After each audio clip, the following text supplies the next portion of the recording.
السلام علیکم ورحمۃ اللہ وبرکاتہ. VMD plus induction machine KTS technology کو بنی ہوئی ہے. آج اس کی ریڈنگ لے کر دکھائیں گے ایک برتن کے اوپر. اس سے پہلے آپ کو 11 انچ 13 انچ کی کوئل پر دکھایا تھا.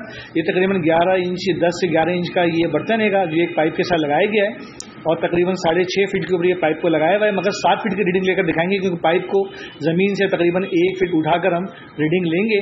وہ آپ اس ویڈیو میں دیکھیں گے اور یہ دیکھیں گے جناب ساؤنڈ دے رہا ہے یا نہیں دے رہا ہے. تو اس کا پریکٹیکلی ابھی پرفارم کر کے آپ کو دکھاتے ہیں. دیکھیں پائپ کے ساتھ یہ برتن لگا ہوا ہے اور اس کے سامنے سے گزریں گے اور جیسے اس کے سامنے سے گزریں دیکھیں ساؤنڈ دے رہا ہے. یہ دوبارہ دیکھیں گے آپ جی. اب یہ اسے الگ رکھ دیں گے. اب دیکھیں گے جناب جیب میں کوئی موبائل کوئی ایسی میٹل کی چیز نہیں ہے جس پر ساؤنڈ نہیں دے رہا. دیکھیں کوئی ساؤنڈ نہیں آ رہا. یہ برتن رکھ دیا ہے ابھی کوئی ساؤنڈ نہیں آ رہا. اب جیسے ہی برتن اس کے سامنے سے لے کر گزریں گے جو زمین سے تقریباً تھوڑا سا اٹھایا ہوا ہے سائڈ میں قریب ریڈنگ لے رہے ہیں. یہ دیکھیں گے یہ ساؤنڈ دے رہا ہے. تو اگر یہ 1 فٹ کے برتن پر ساؤنڈ دے رہا ہے تو اگر 2 فٹ کی چیز ہو تو یہ تقریباً اسے ڈبل رینج پر دے گا. جتنا بڑا آبجیکٹ ہوگا اتنی زیادہ رینج ہوگی. تو یہ plus induction machine AMD Pakistan میں اویلیبل ہے. السلام علیکم ورحمۃ اللہ وبرکاتہ. پاکستان زندہ باد.